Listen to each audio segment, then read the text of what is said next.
All right, here we go.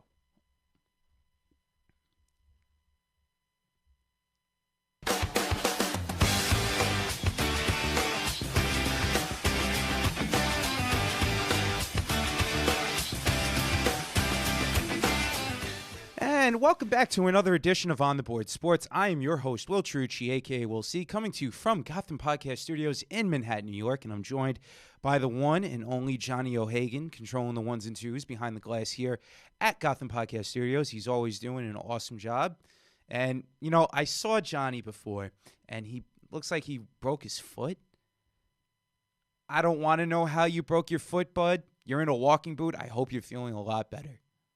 That's truly awesome to hear. Haven't seen you in a while either. I know Mike's been doing the ones and twos on our shows very recently. He's in the booth with Johnny too, you know, just going over and talking. But joining me is my co-host, who I haven't heard from in a long time, talking with the one and only Shawn Thomas, a.k.a. Shawn T. Shawn, how are you? Woody Will, I'm good. How are you doing, sir? Thank God you're alive. That's what matters the most. I know how LaGuardia Airport is, bro. It is an absolute mess right now. Having worked there and having, you know, being over there behind the scenes where you are right now, airside, it is just absolutely it's a special thing to have you on the show right now. So thank you, Shawn, for sacrificing some of your time to come on. You know, I know you're the co-host of the show too, but thank you for coming on, man. Yeah, well, LaGuardia is an absolute dumpster fire, but hey, it's my dumpster fire, so I have to do what I have to do, you know? Absolutely. It was my dumpster fire too at one point in time, but hey, what more can I do, you know? Right. You know, Shawn, we have a lot to talk about. I mean, the last time that I spoke to you was like, what, on the show, maybe like 2 weeks ago, 3 weeks ago, something like that. A lot has happened in 2-3 weeks. We got a new World Series champion in the Washington Nationals. Both the Jets and the Giants are an absolute dumpster fire. It's the second week of the NBA season right now, and both New York teams are not doing that hot, but hey, it's only the first week of the season. And our New York hockey team, the New York Islanders, whose shirt I'm wearing right now with the Fisherman logo on it, has won 10 in a row. Unbelievable times we're living in right now, folks. Unbelievable times when the Islanders are the hottest team in all of New York sports that get no love at all and no credit. But yet, here we are. But before we talk about all that stuff, we got to talk about the New York Mets. Shawn, I know you're a big Met fan, and with this Carlos Beltran hiring, he's the 22nd manager in Metropolitan history. What do you see Carlos bringing to the team, number one? And number two, what's your take on him in general, being the new Met manager? Well, first and foremost, you know, I think the hiring itself, it's typical Mets. You know what I'm saying? Like, you know, when Mickey got fired, all you heard was, you know, you got to hire a guy with experience. Of course.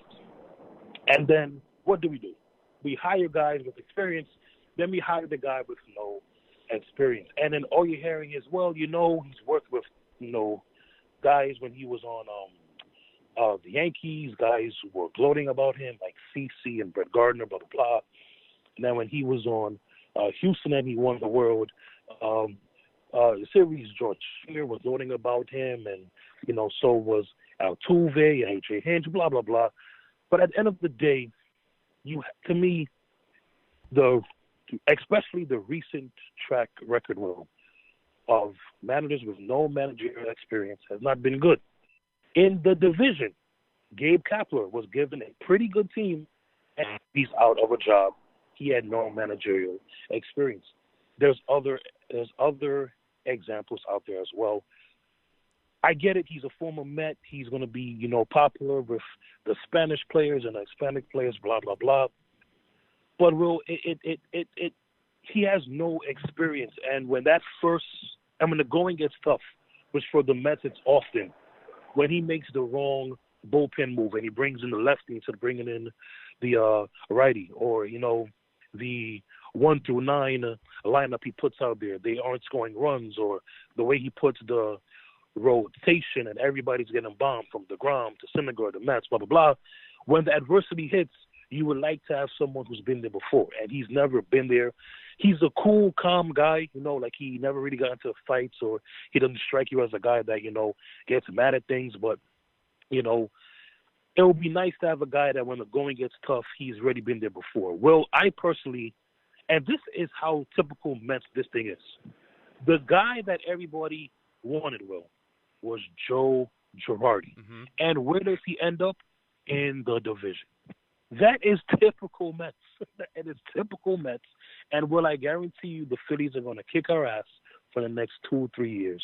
Because at the end of the day, Joe Girardi has fire in his belly, because he did not like the way that he was, ushered out of town in New York, and I'm pretty sure he has something to prove, managerial-wise. But that's neither here nor there. Mm-hmm. I would like to see him.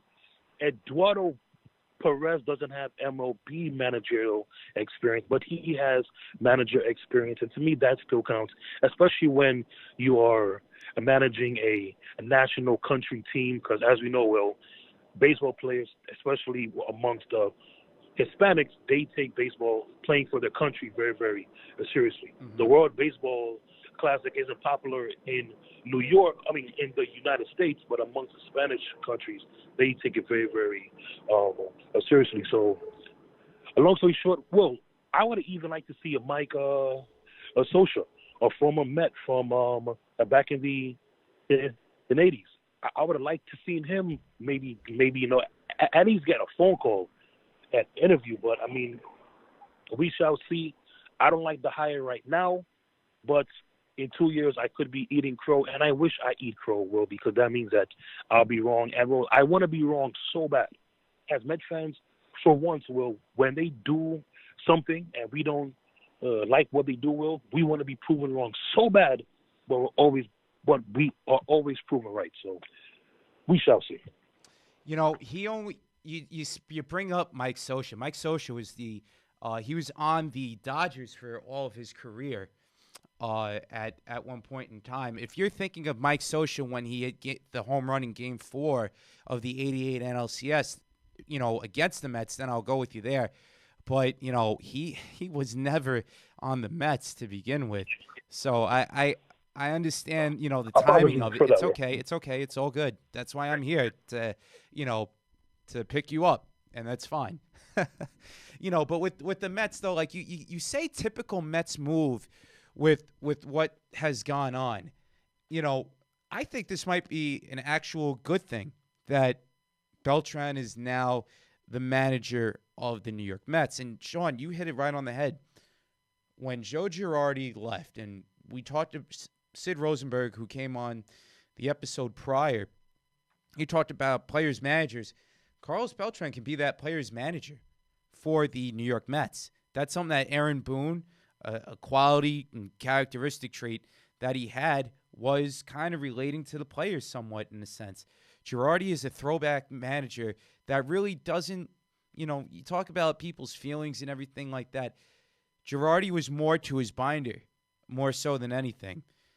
The Yankees wanted to get somebody that was almost like a puppet, just about. And I've said it before, Aaron Boone is kind of sort of somewhat a puppet to Brian Cashman. And Brodie Van Wagenen now can probably be, the puppeteer for Carlos Beltran. But again, I don't know. I don't know what to say about this until the until the man posts the lineup and he has some fire in his stomach. Because let's remember this too. In 1996, when the Yankees wound up winning the World Series, what did we all read about? We read about how Joe Torre was as clueless can get from when he got hired, right? Mm-hmm. Right. So maybe that calming presence that Carlos Beltran might have with him, might just be like, you know what? Hey, we're gonna go out there and we're gonna do stuff this year, and you never know. You never know with what the Mets might do in the offseason. They have a couple of young pieces in place right now that Beltran can really mold. You look at Michael Conforto, put him anywhere in the outfield. They declined the contract option to Juan Lagares, and he's, maybe he might come back as a fourth outfielder option. I don't know. Yoenis Cespedes, does he get bought out, or does he stay on the team? Almost like as an Andrew Ladd type of player and contract there, But I don't know. You know what I mean? And they have young pieces there in place. Pete Alonso, you have Ahmed Rosario, Jeff McNeil, and the pitching staff too with Syndergaard and Jacob deGrom. They got to fix up on their bullpen, but that's all on Brody, on what he could do. Beltran is just there to basically take some pressure off of the players. And one thing that the Mets have to do this offseason is get some vets. Sign them at a premium. At the end of the day, relating to the players, we've heard that before, and that isn't a winning. I mean, that hasn't proven to be anything worth like, it's been proven that we're going to win. I haven't seen, anything worth that in terms of, it's proven that if you hire a player's manager that you're going to win. I think Dave Roberts is the, exception right now in terms of, he was hired specifically for the players because he's he's been retired a few years now, but, in terms of a player's, manager, he kind of fits that mode. And obviously the Dodgers have won a lot. They haven't won the World Series, but they got there twice. So I understand that point of view. But, at the end of the day, for this specific team, for a team that has expectations, I'm not hiring a guy that has no experience. Well, I could see a young team, a team that has no expectations, a team like Toronto, Baltimore, the Angels, the Tigers, a young up-and-coming team. You take a chance on a young guy to, grow with that young team. Well, Jacob deGrom doesn't have all day. Noah Syndergaard doesn't have all day. Wilson Ramos doesn't have all day. Robinson Cano definitely does not have all day. So to go with an unproven guy, that doesn't make sense. And that's why I would have went guys that had experience, the Sochas. Well, if you wanted to hire a former Met, Robin Ventura, who's been in the bullpen, who's been there. I know things in Chicago didn't go well, but at least he was on the bench and he knows what he's doing. I think it was a lack of talent in Chicago, more so of his fault. Well, I would have even gave Ozzie Guillen a call. Somebody that could just light a spark under these guys. So, I would have went that route, but hey, I hope I eat crow, but I just have a feeling, 2 years from now, 3 years from now, we're going to be having the same convo. And as a Met fan, to have that expectation, I don't want to curse, but it really, really, it hurts. Yeah, it hurts. It really sucks because it's how was the expectation, that we're going to fail? How many times are we going to go down this road? And we shall see, but I'm not confident at all. And I speak for many Met fans when I say that. And me and you, when the news broke, me and you sent a couple of texts back and forth, and we were texting about Michael Kay gloating over it. Oh, it's a great hire. I love it. Well, deep down inside, I honestly think Michael Kay is laughing. I honestly do. No. I think Michael Kay, deep down inside, the way that he talks about the Mets, anything Michael Kay says about the Mets, I always take from a sarcastic point of view. I always will, because I'm not saying he's anti-Mets, but he very, very rarely says anything positive about the Mets, even when there are positive things to say. So I think deep down inside he's laughing. Well, look at the state. Listen, look at who he works for. Number one, number two. Look at where Michael Kay grew up. He grew up in the Bronx. Okay, he's a Yankee fan. He wrote for the Yankees. He covered the Yankees. So there's going to be some Yankee bias. There's going to be always Yankee bias, no matter what. You could say the same thing about Francesa with the Yankees. You could say the same thing about any of these guys that have Yankee ties just because they grew up as a Yankee fan, okay? the guys like Evan Roberts, the guys like the Joe Beningos of the world, they're always going to be, those are diehard Met fans. And I'm sure that they probably, took it with a grain of salt, but you have to take it for what it is. And for Beltran, in my honest opinion, and I'm not a Met fan, but I see what's going on with the Mets. The Mets need to have a little. They got to find something within themselves as far as trying to build this bullpen out, and that's all on Brody, and that's all on whatever happens with player development and scouting and everything like that.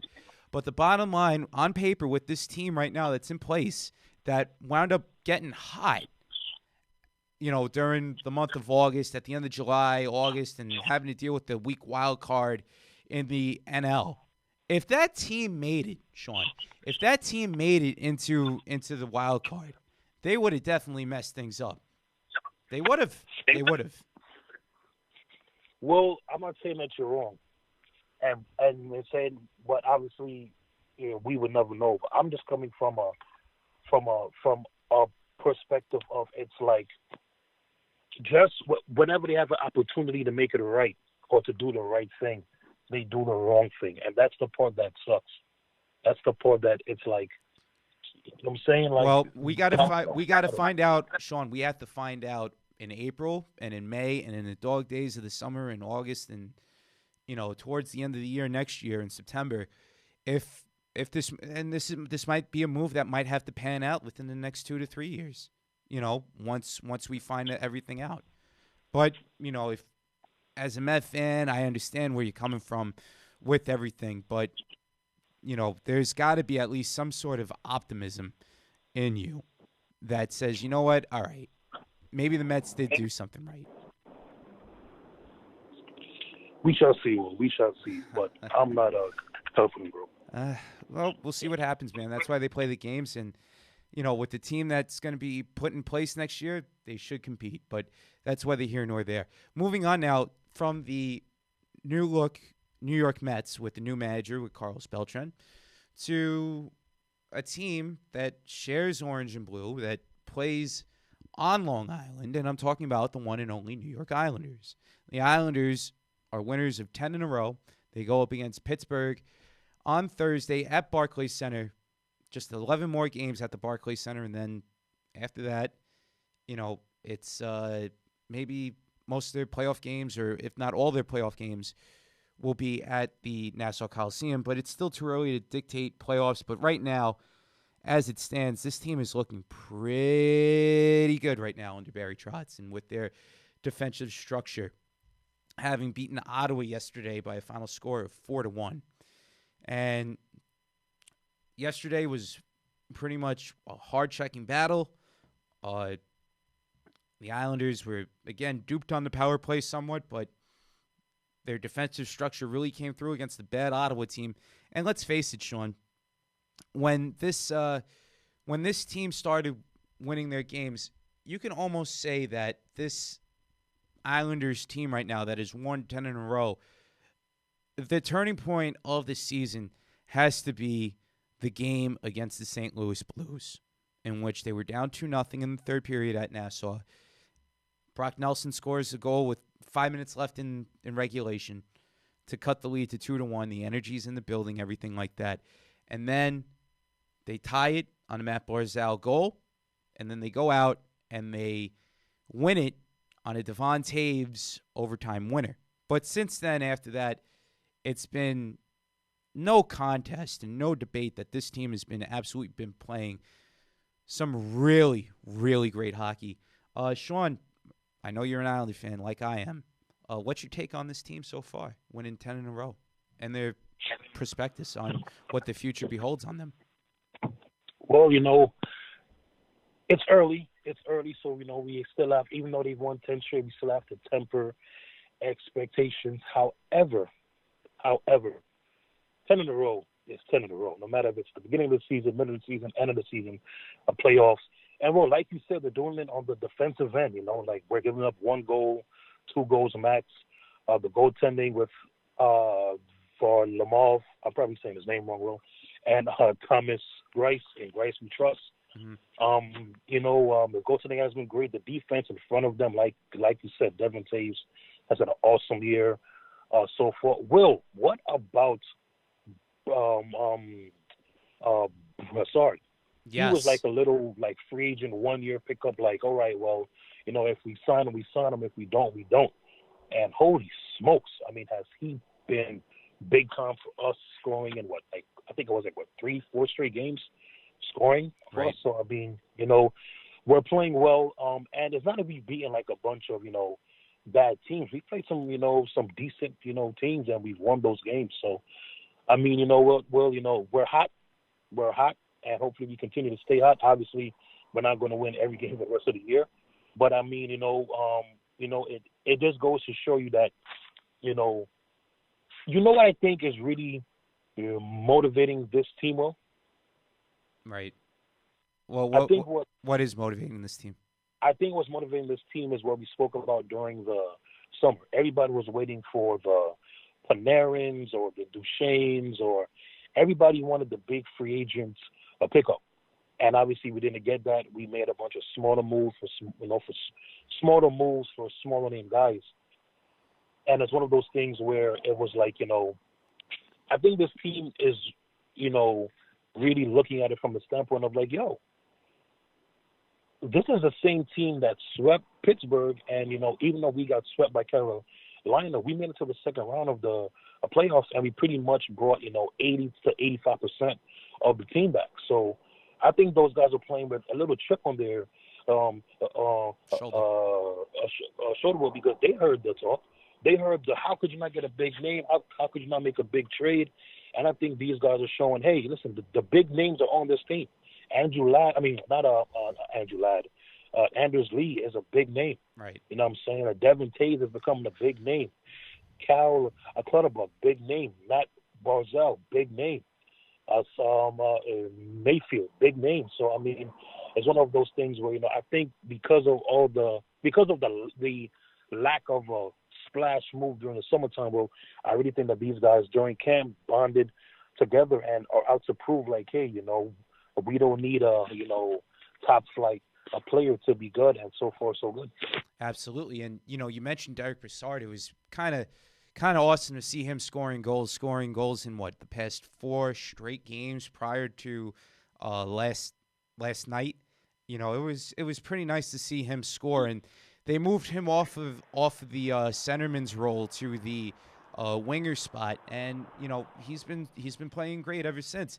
The biggest problem that the Islanders have right now is the fact that, well, it's not a problem per se, but it's just a really, really great thing to have, is the fact that their depth has absolutely been coming through for them at the right time. I mean, you have guys going on the IL like Jordan Eberle. He's close to coming back.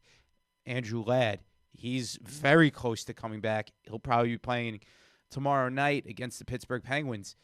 I know a lot of fans don't want to hear that name, Andrew Ladd, but it's unfortunate because you're going to have to hear him anyway. And I think if he could absolutely contribute to the team in any which way, shape, or form outside of the scoring sheet, it would be an absolute fantastic thing. Leo Komarov, another guy that went on the IL for a little bit, he wasn't feeling that well. So they're bringing up the kids from Bridgeport. You're bringing up an Oliver Wahlstrom. Wahlstrom's been playing good. He's very physical. Same thing with Noah Dobson.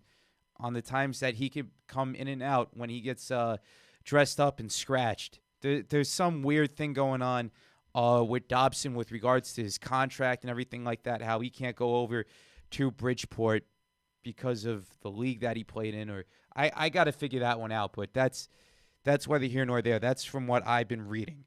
And then another guy that's been playing very well is Cole Bardrell, the guy that was in Bridgeport, a career minor leaguer, had his chance with the Flyers, and almost literally didn't have a spot, and now here he is. This is such a great story. He scores his first ever goal last night on a penalty shot, first in Islanders history, and I think the 6th ever in NHL history in which a player scores their first career goal on a penalty shot.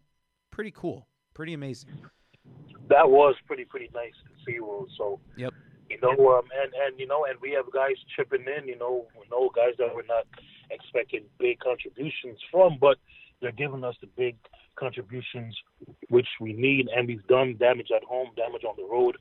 I saw someone post yesterday, well, if Barclays would have ended the winning streak, that place would have officially been cursed. And I'm like, here we go with this Barclays crap. Yep. When the fans got what they want, because obviously when the original schedule came out, it was more than it was half.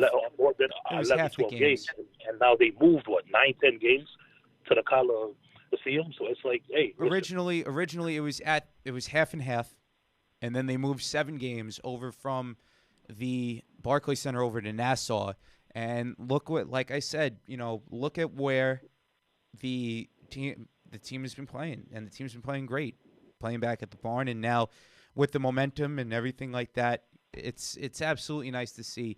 I can't wait to be back there on Thursday against the Pittsburgh Penguins and see Barclays Center rock, and that's another thing I want to get on too, Shawn. You mentioned the arena, and I'm actually glad you mentioned the arena. We'll talk about this for a minute. Everybody keeps on talking about Barclays Center and the ice and everything like that. You know what, man?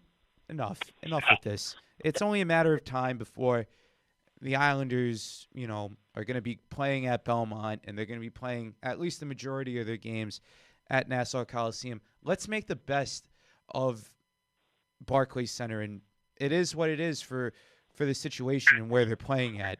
But with that being said, they just keep on playing hockey. They keep on playing good hockey, and that's what you want to see as a fan.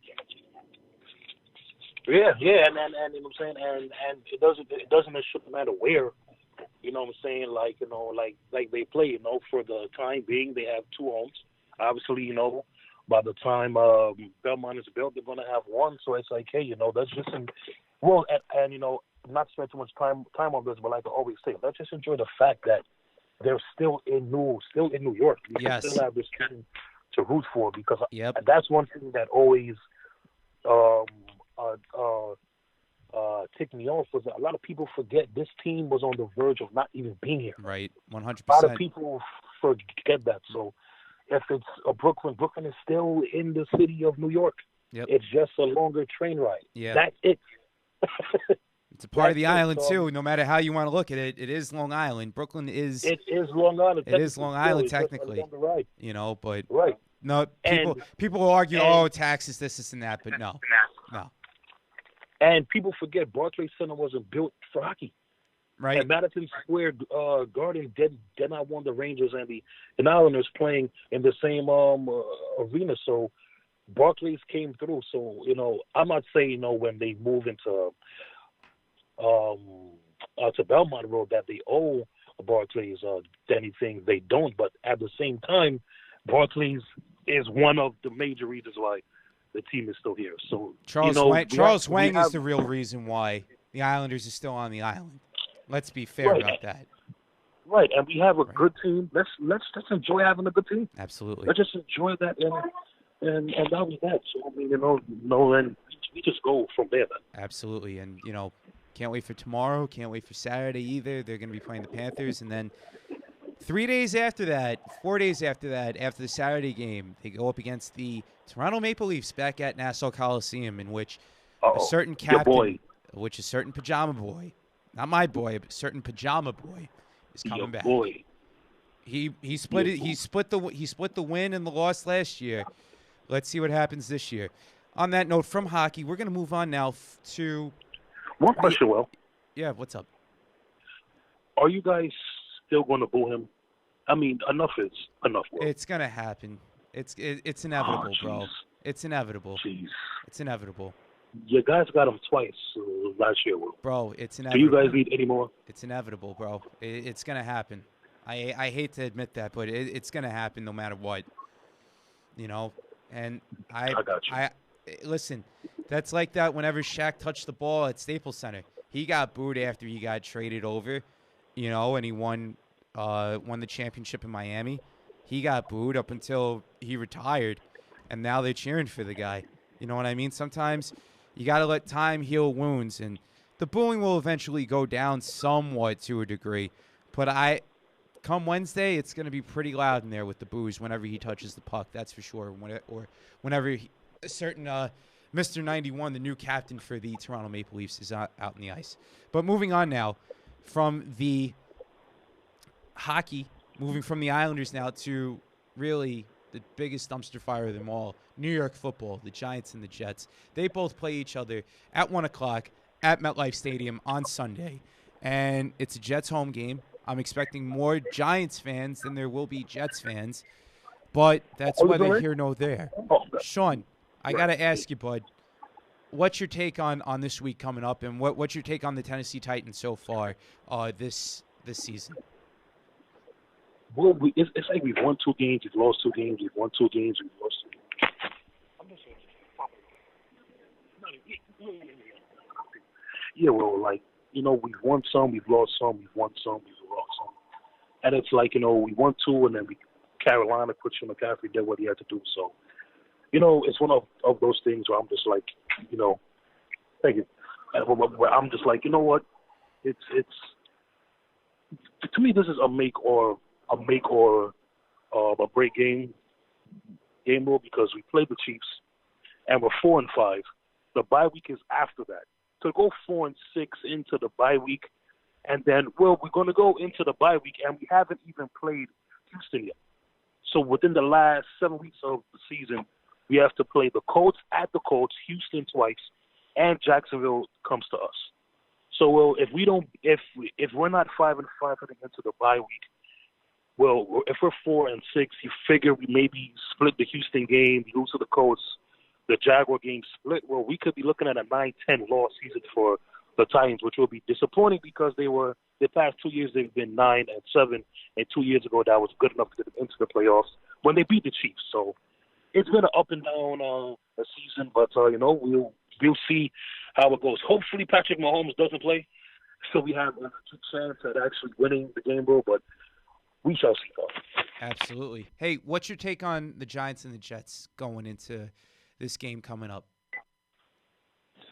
Yeah, I'll make it quick on them both. Will I'll start with the Jets first. Will Adam Gase has to go.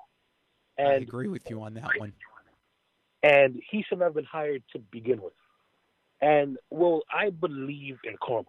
A lot of people don't, but I do. And the karma is Mike McCagnon hired you, and then you turn around and get him fired. So what did you expect your on-field results to be, Adam Gase? The same blip in karma that you put out there, you're getting back. You beat Dallas, whoop-de-friggin-do. You lost to the Dolphins, who are trying to lose. Well, it was evident in that game the Dolphins just said, you know what, let's just win because they won't let us lose. Well, I was at the bar. I watched that whole game. Yeah. The Dolphins did not want to win. To the point where they said, all right, fine, well, we don't want to go 16, so let's just get this one and maybe get another one, Will. So it's embarrassing. It's embarrassing. Will, that Patriot game, Will, I felt so bad for you because you were there with your nice suit on. I stayed for the whole thing. That was embarrassing. And your jet hat on, Will, and you looked awesome, Will. But,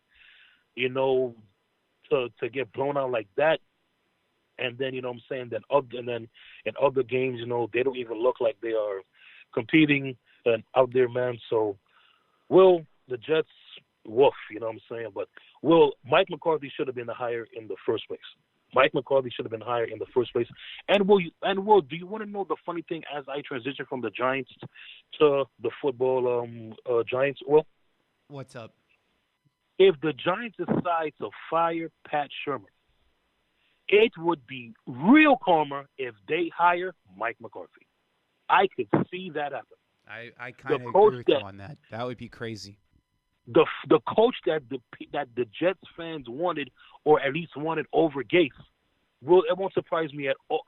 Will, could you imagine giving Mike McCarthy, Golden Tate, Darius Slayton, Sterling Shepard, Evan Ingram, and Saquon? Holy smokes! Yeah.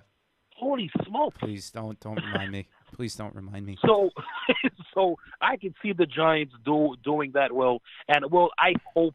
I mean, I don't want Pat Shermer to lose his job, right. But I hope that if he does, the Giants hire Mike McCarthy to shove it to the Jets. Well, I'll be real quick on the Giants role. I mean, listen, a rookie quarterback, what did you expect? He's turning the ball over at a high rate, but again, a first-year guy. But the good thing with Daniel Jones is he doesn't look lost.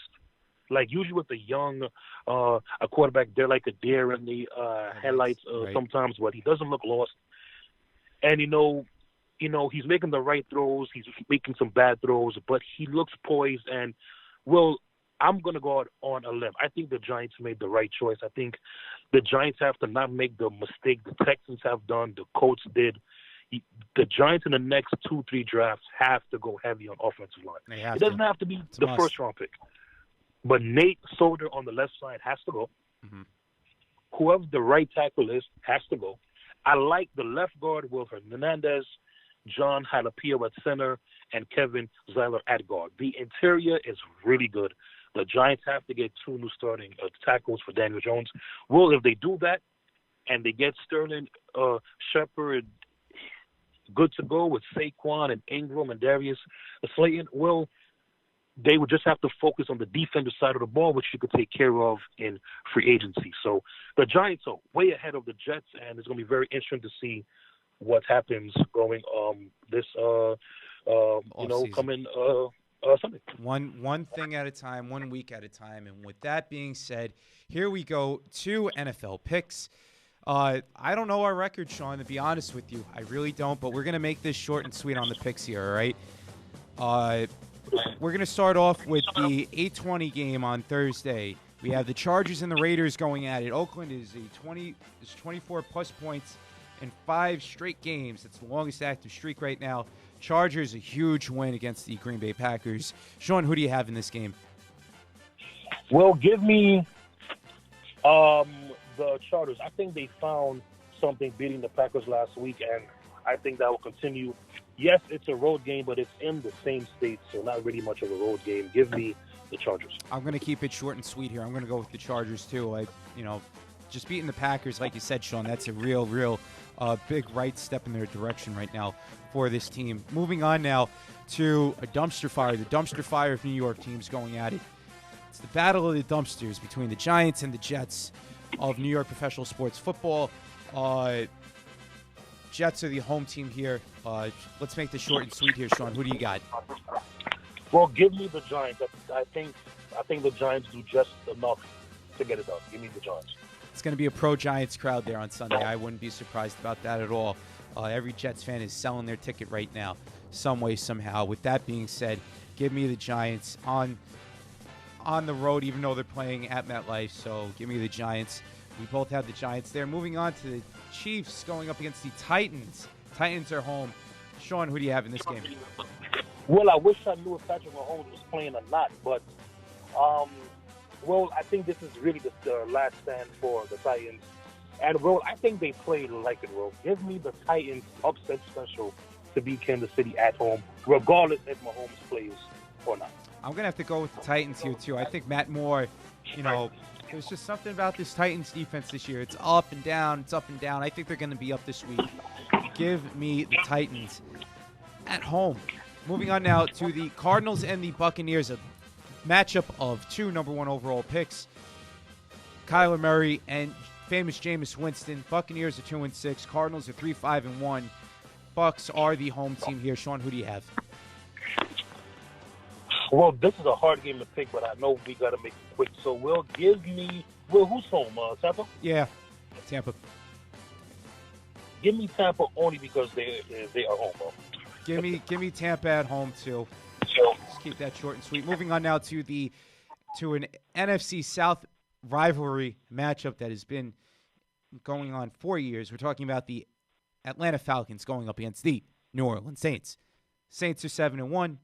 Falcons are 1-7. Total opposite right now of where teams should be at this season. Shawn, who do you have in this game? Well, you said Falcons and the Saints. Saints? Yeah. Short and sweet. Give me the Saints. Give me the Saints too. Moving on now to a game in which might matter to some. You have the Buffalo Bills going into the dog pound into Cleveland to play the Cleveland Browns. Shawn, who do you have in this game? Well, talking about last stands, I think this is Cleveland's last stand, Will. Well, I think they get it done. Give me Cleveland to beat the Bills at home. I'm going to have to go with the Bills on the road here. I think their defense speaks volumes. I think they find a way to shut down OBJ and company. So, and I think OBJ is going to go on a Twitter rampage after this game. So give me the Bills on the road. Moving on now to the Ravens and the Bengals. Ravens are 6-2. Bengals are 0-8.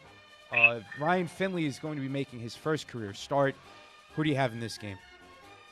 Well, easy breezy. Give me Baltimore. Even though I think Ryan Finley may give the Bengals a spark, won't happen this week. Ravens are on mission. Give me Baltimore. Going to go with Baltimore, too, here after that nice win over the New England Patriots last week. So give me the Ravens. Moving on now to the classic NFC North matchup. You have the Detroit Lions going up against the Chicago Bears. Mitchell Trubisky has 5 touchdown passes in his last 7 starts altogether.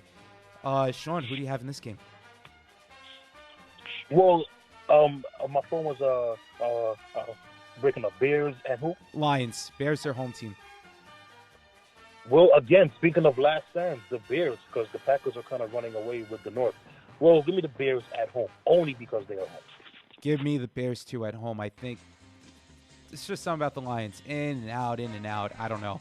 Give me the Bears. I think Mitchell Trubisky finds a way against the aforementioned Detroit Lions. Moving on now to the Miami Dolphins, who got their first win against the New York Jets last week. They're going up against the Indianapolis Colts. Colts are 5-3. Dolphins are 1-7. Colts are the home team and are favored. Who do you have in this game, Shawn? Well, give me the Colts. Looks like Jacoby Brissett may make his way back. So give me the Colts. Colts, short and sweet there for me. Moving on now to the Rams and the Steelers. Steelers are home. Rams are coming to the East Coast here. Shawn, I know your take on West Coast teams coming east, but who do you see winning this game? Well, give me the Rams. I think that win over Cincy and then the bye week gave them some confidence, and I think they're going to try and go on a little run here because San Francisco is running away with the West, and Seattle is right on their tail. So I think the Rams start a streak here. Give me them on the road. Give me the Rams, too, here. I think there's just something about this magical thing going on with Rudolph at their quarterback. But, you know, right now it's just not with the Steelers. It's the pumpkin's going to come back to reality. It's going to turn back into a pumpkin. So give me the Rams on the road here, too. Moving on now to the Panthers and Packers. Panthers are 5-3. Cam Newton goes on the IL to end his year. And, you know, Kyle Allen's been playing great at the quarterback position. But they're going up against the Green Bay Packers at Lambeau. Who do you have in this game, Shawn? Last time Carolina was on the road, San Francisco blew them out. And I think Aaron Rodgers has a bad taste in his mouth after losing to the Chargers. So give me the Packers. I'm going to have to go with the Packers, too, here at home. You know, like you said, Shawn, you took my thunder right there. So give me the Packers at home. Moving on now to this might be the game of the week. Vikings at Cowboys. Playoff implications here. Vikings are 6-3. Cowboys are 5-3.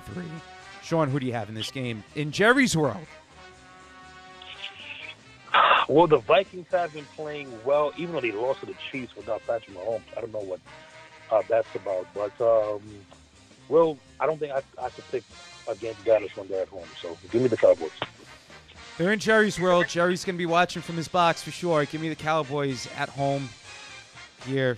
Keep that one short and sweet. And then finally, our Monday Night Football game, a classic NFC West rivalry going up with the Seattle Seahawks going into Levi's Stadium to play Jimmy Garoppolo, and the San Francisco 49ers. Shawn, who do you have in this game? Well, I think the last unbeaten team goes down on Monday night. Seattle has been playing really well this year, minus a couple of games. And I think Russell Wilson, who is my MVP front runner right now, well, I think he gets it done. So give me Seattle. Give me Seattle, too, on the road. Nobody stays undefeated. Nobody does. And Russell Wilson can be that guy. Yes, he can. So give me Seattle on the road going into Levi Stadium. On that note, Shawn, you have any final thoughts for this episode?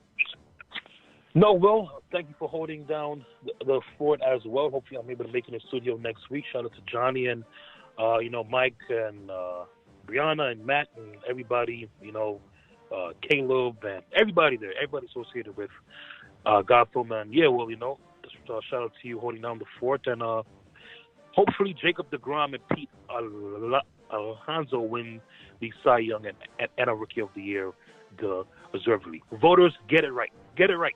My final thought is go to Barclays Center Thursday and Saturday. Tickets are cheap. And watch the best story in New York sports right now, the New York Islanders. Go watch them. They're hot. They're unbelievably good.